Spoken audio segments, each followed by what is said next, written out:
आज हमारे नौजवान लड़के और लड़कियां क्या कर रहे हैं मेरे भाई, मुझे सब खबर है, सारे हालात पर मेरी नजर है।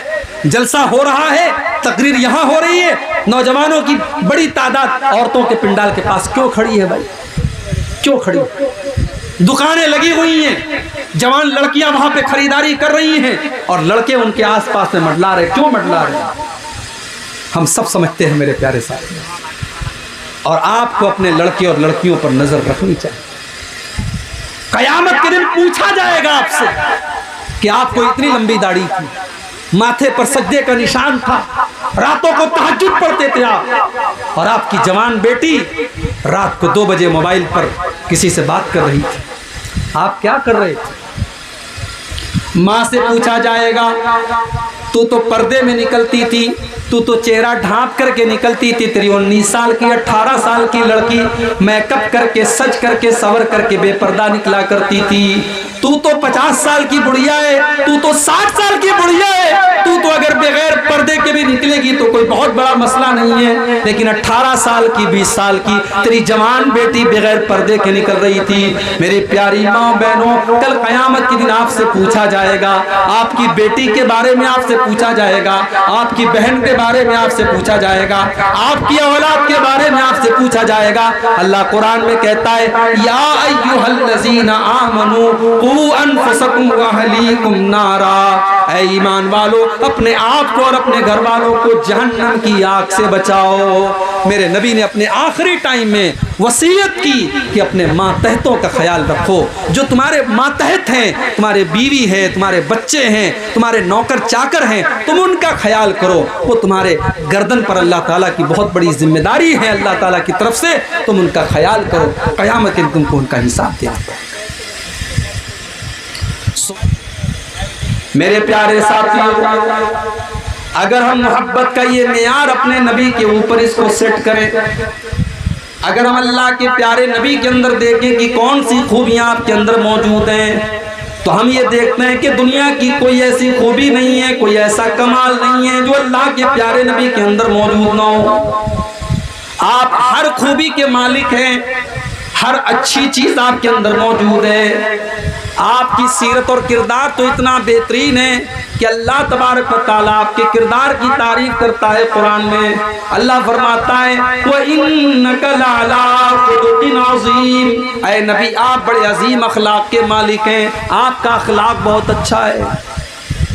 आपका अखलाक तो ऐसा है कि 10 साल तक हजरत अनस आपकी खिदमत करते हैं, और 10 साल की खिदमत करने के बाद हजरत अनस ये रिपोर्ट देते हैं, खदम तो रसूल अल्लाह सल्लल्लाहु अलैहि वसल्लम 10 सिनीन, मैंने अल्लाह के नबी की खिदमत 10 साल तक की। फमा काला ली उफ़िन क़त्तु, 10 साल का पीरियड गुजर गया और अल्लाह के प्यारे नबी ने मुझे कभी उफ़ भी नहीं कहा।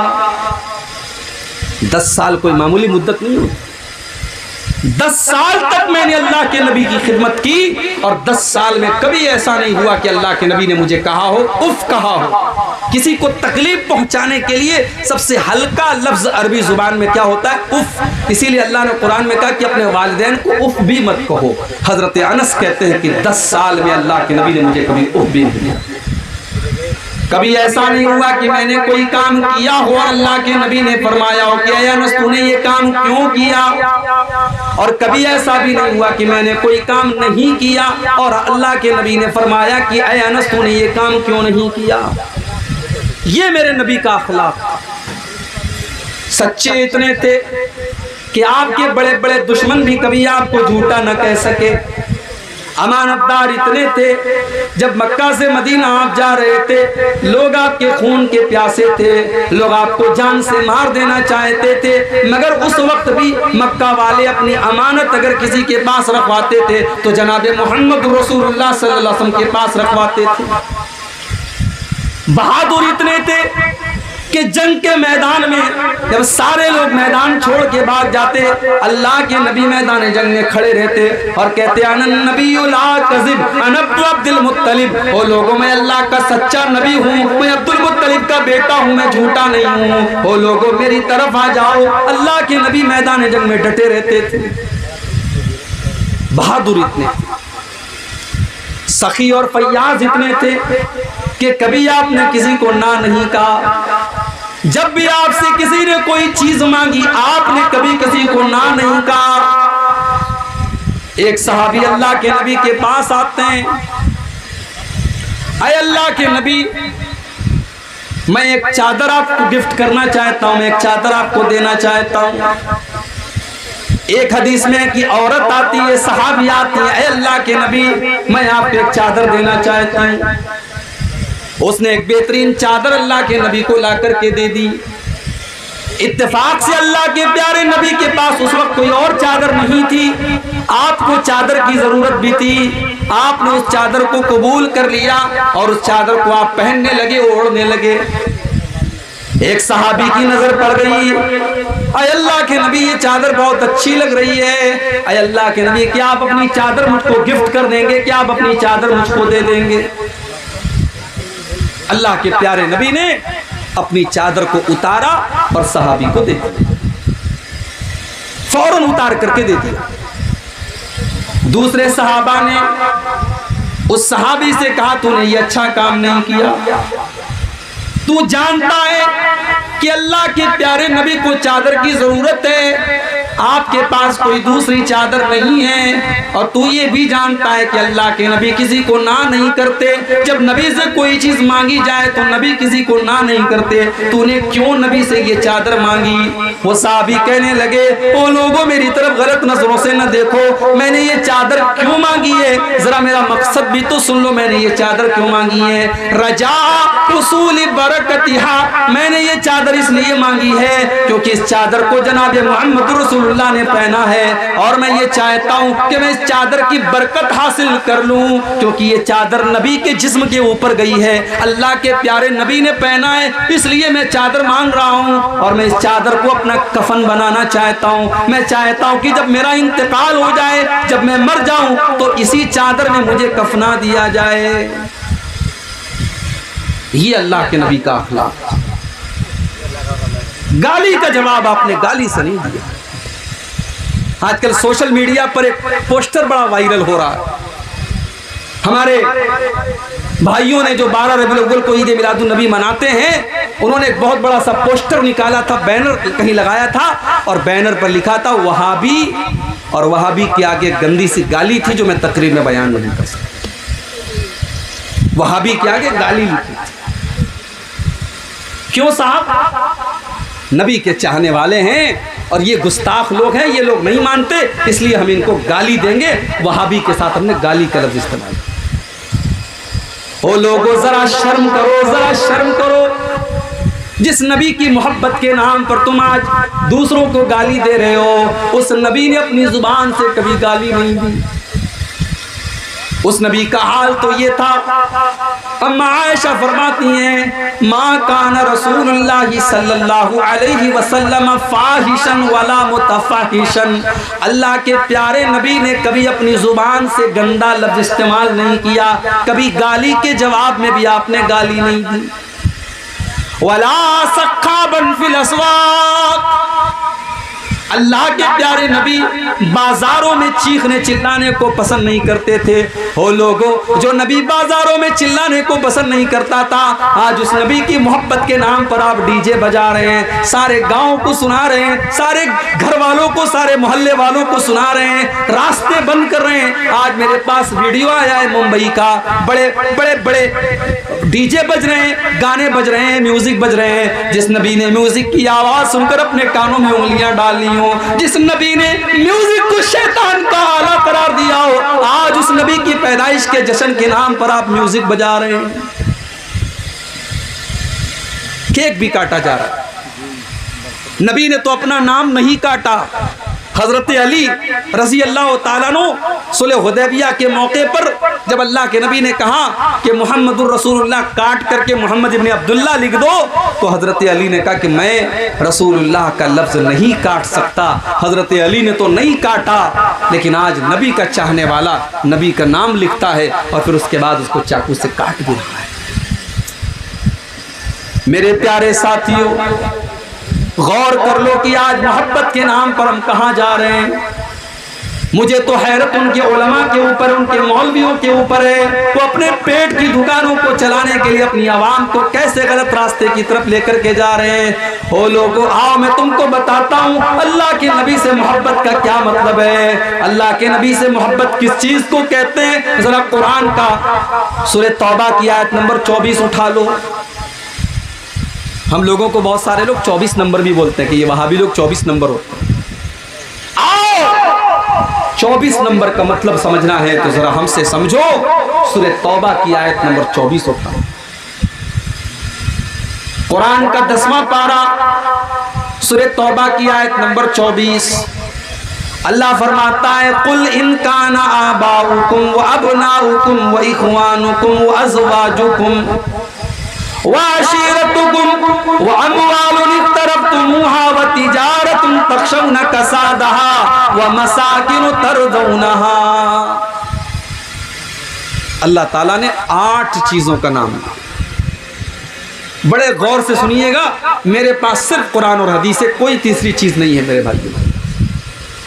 और मैं बहुत मजबूर हूं, मैं नहीं चाहता कि रात को 2 बजे मुझे आपके सामने लाया जाए। मैं चाहता हूं कि ऐसे टाइम मुझे तकरीर का मौका दिया जाए जब आप गौर से मेरी बात को सुने और मैं अच्छे तरीके से समझा सकूं। लेकिन मैं जानता हूं ये बहुत मुश्किल काम है। रात के 2 बजे हैं, आपको नींद भी आएगी, बहुत सारी बातें आपके सर के ऊपर भी जाएंगी। मैं कोशिश करूंगा आपको अपनी बात समझाने। अल्लाह ने 8 चीजों का नाम लिया। अल्लाह फरमाता है कि ऐ मेरे नबी आप ऐलान कर दीजिए, कुल इन काना आबाउकुम, ऐ मेरे नबी आप ऐलान कर दीजिए कि ऐ मुसलमानों 8 चीजें ऐसी हैं जिनसे तुम बहुत ज्यादा मोहब्बत करते हो। 8 चीजें ऐसी हैं जिनसे तुम बहुत ज्यादा प्यार करते हो। सबसे पहली चीज, कुल इनकाना आबाउकुम, अगर तुम अपने बाप से प्यार करते हो। कौन अपने बाप से प्यार नहीं करता? कोई बदनसीब होगा, कोई बदबख्त होगा, कोई नामुराद होगा जो अपने बाप से मोहब्बत नहीं करता। वरना जिसके अंदर कॉमन सेंस है, जिसके अंदर जरा सी भी अक्ल है, सूझबूझ है, वो अपने बाप की इज्जत करेगा, बाप की कद्र करेगा। वो जानता है बाप ने मेरे लिए कितनी तकलीफें उठाई। दुनिया में कभी माँ बाप को मत सताना मेरे भाई, वरना दुनिया ही में अल्लाह ताला सजा देगा। 2 गुनाह ऐसे हैं जिसकी सजा अल्लाह आखिरत में तो देगा ही देगा, दुनिया में भी अल्लाह उसकी सजा देता। अल्लाह के प्यारे नबी फरमाते हैं, इसनान युअज्जिलुहुम अल्लाहु फिद दुनिया, 2 गुनाह ऐसे हैं जिनकी सजा अल्लाह ताला दुनिया ही के अंदर दे देता है। कौन से 2 गुनाह हैं? फरमाया, अल-बग़ी व उक़ूक़ुल वालिदैन, किसी के ऊपर जुल्म करना और माँ बाप को तकलीफ देना, माँ बाप से रिश्ता काटना, माँ बाप को सताना, ये 2 गुनाह ऐसे जिनकी सजा अल्लाह ताला दुनिया ही के अंदर दे देता है। तो अल्लाह फरमाता है कि ऐ ईमान वालों, अगर तुम अपने बाप से प्यार करते हो, वह अबनाउकुम, और अगर तुम अपनी औलाद से मोहब्बत करते हो, अपने बच्चों से प्यार करते हो, अपने बेटों से प्यार करते हो, वह इख्वानुकुम, और अगर तुम अपने भाइयों से प्यार करते हो, वह अज़वाजुकुम, और अगर तुम अपनी बीवियों से प्यार करते हो, वाशिरतुकुम, और अगर तुम अपने खानदान और बिरादरी से मोहब्बत करते हो, व अम्वालुन इक़्तरफ़्तुमूहा, और अगर तुम पैसे से, माल से, जिसको तुम कमाते हो, मेहनत करके पैसा लाते हो, अगर तुम उस पैसे से प्यार करते हो, व तिजारतुन तख़शौना कसादहा, और अगर तुम बिजनेस और कारोबार से मोहब्बत करते हो, जिस कारोबार के मंदी का शिकार होने से तुम डरते हो। कारोबारी को सबसे ज्यादा डर क्या होता है? कहीं मेरा कारोबार बैठ ना जाए, कहीं मेरे कारोबार में मंदी ना आ जाए। वतिजारतुन तख़शौना कसादहा, और अगर तुम अपने बिजनेस और कारोबार से मोहब्बत करते हो, जिसके मंदी का शिकार होने से तुम डरते हो, वमसाकिनु तरज़ौनहा, और अगर तुम अपने घर बार से अपने घरों से मोहब्बत करते हो। अल्लाह इन 8 चीजों का नाम लेने के बाद फरमाता है मेरे बंदो अगर इन 8 चीजों से तुम मोहब्बत करते हो अहब्ब इलैकुम मिनल्लाहि व रसूलिही व जिहादिन फी सबीलिही, अगर इन 8 चीजों की मोहब्बत अल्लाह से ज्यादा हो जाए, रसूल से ज्यादा हो जाए और अल्लाह की राह में जिहाद से ज्यादा हो जाए फतरब्बसू हत्ता याती अल्लाहु बिअम्रिही, तो तुम अल्लाह के अजाब का इंतजार करो। अब आज जरा अपने गरेबानों में झांक के देखो मेरे भाई कि बाप से ज्यादा मोहब्बत है कि नबी से ज्यादा मोहब्बत, औलाद से ज्यादा मोहब्बत है कि नबी से ज्यादा मोहब्बत, भाई से ज्यादा मोहब्बत है कि नबी से ज्यादा मोहब्बत है, बीवी से ज्यादा मोहब्बत है कि नबी से ज्यादा मोहब्बत। कहने के तो हर आदमी कहेगा कि नहीं साहब हम तो सबसे ज्यादा अपने नबी से प्यार करते हैं। अगर नबी से प्यार करते हो तो बीवी को बेपर्दा लेकर के तुम पूर्णिया बाजार में क्यों गए? अगर नबी से प्यार करते हो तो औलाद के लिए तुमने सूद और ब्याज का धंधा क्यों किया? अगर नबी से ज्यादा प्यार करते हो तो बेहतरीन घर बनाने के लिए तुमने हराम कमाई को क्यों चुना? अगर तुम अपने कारोबार से ज्यादा नबी से प्यार करते हो तो अपने कारोबार के लिए तुमने नमाज को क्यों छोड़ा? तुमने मस्जिद में जाना क्यों छोड़ा? मेरे भाइयों अल्लाह तबारक व तआला ने सूरह तौबा की इस आयत में कसौटी बता दी है, अल्लाह ने कसौटी बता दी है, परख लो अपनी मोहब्बत को। अगर ये 8 चीजों की मोहब्बत तुम्हें अल्लाह से बढ़ करके है, रसूल से बढ़ करके है और अल्लाह की राह में जिहाद से बढ़ करके है फतरब्बसू हत्ता याती अल्लाहु बिअम्रिही, तो तुम अल्लाह के अजाब का इंतजार करो। सहाबा ने कोई जुलूस नहीं निकाला, सहाबा नारे नहीं लगाते थे, सहाबा के घरों में झंडियां नहीं लगती थी, मगर सहाबा इस कसौटी पर पूरे पूरे उतरते थे। सहाबा अल्लाह के प्यारे नबी से सच्ची मोहब्बत करते थे। जब मौका पड़ा उन्होंने अपने माँ बाप को भी कुर्बान कर दिया, मौका पड़ा अपनी औलाद को भी कुर्बान कर दिया, मौका आया अपने जान माल को कुर्बान कर दिया, मौका आया तो सब कुछ कुर्बान कर दिया। अब्दुल्लाह इब्न उबई को देखो, बहुत बड़ा मुनाफिक है, मुनाफिकों का सरदार है। अब्दुल्लाह बिन उबई ने अल्लाह के नबी को गाली दे दी, बुरा भला कह दिया। अब्दुल्लाह बिन उबई के बेटे को पता चला, अब्दुल्लाह बिन उबई तो मुनाफिक है लेकिन उसका बेटा सच्चा मुसलमान है, नबी का सहाबी है, नबी का साथी है। बेटे को पता चला कि बाप ने अल्लाह के नबी की गुस्ताखी कर दी है, बाप ने अल्लाह के नबी के बारे में कुछ नाज़ेबा कलमात कह दिए। क्या कहा था बाप ने? कुरान करीम में अल्लाह ताला ने अब्दुल्लाह बिन उबई की गाली को बयान किया है कि अब्दुल्लाह बिन उबई ने क्या कहा था अल्लाह के नबी। अब्दुल्लाह बिन उबई ने कहा था लयुखरिजन्नल अअज़्ज़ु मिनहल अज़ल, उसने कहा था जब हम मदीना पहुंचेंगे तो इज्जत वाला जिल्लत वाले को निकाल देगा। उसने अपने आप को इज्जत वाला कहा था और अल्लाह के प्यारे नबी को जिल्लत वाला कहा था। यही गाली दी थी उसने अल्लाह के नबी को। और जब उसके बेटे को पता चला, बुखारी के अल्फाज हैं, बेटे ने अपने बाप को रोक लिया, बेटे ने बाप को रोक लिया और कहा कि मैं तुम्हें मदीना में जाने नहीं दूंगा जब तक मेरे अल्लाह के प्यारे नबी तुम्हारे बारे में इजाजत नहीं देंगे, तब तक मैं आपको मदीने में जाने नहीं दूंगा। उसके बाद जब अल्लाह के नबी आते हैं, अब्दुल्लाह बिन उबई का बेटा कहता है कि ऐ अल्लाह के रसूल, मुझे पता है कि मेरे बाप ने आपके साथ बहुत बदतमीजी की है, मुझे पता है मेरे बाप ने आपको बहुत बुरा भला कहा है। ऐ अल्लाह के नबी, अगर आप मेरे बाप की सजाए मौत का फैसला करें तो ये सजा किसी और को देने मत दीजिएगा, अपने बाप को सजाए मौत मैं दूंगा क्योंकि उसने आपकी तौहीन की है। वो मेरा बाप है, मैं उससे बहुत ज्यादा मोहब्बत करता हूँ, मगर ऐ अल्लाह के नबी मैं आपसे ज्यादा उससे मोहब्बत नहीं करता हूँ। अगर मेरे बाप ने आपके साथ गुस्ताखी की है मैं उसको मदीना के अंदर दाखिल नहीं होने दूंगा।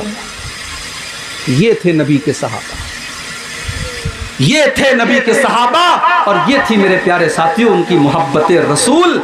आज मोहब्बत रसूल के नाम पर हम कहाँ जा रहे हैं, हम खुद फैसला कर लें, मुझे कुछ बताने की जरूरत नहीं।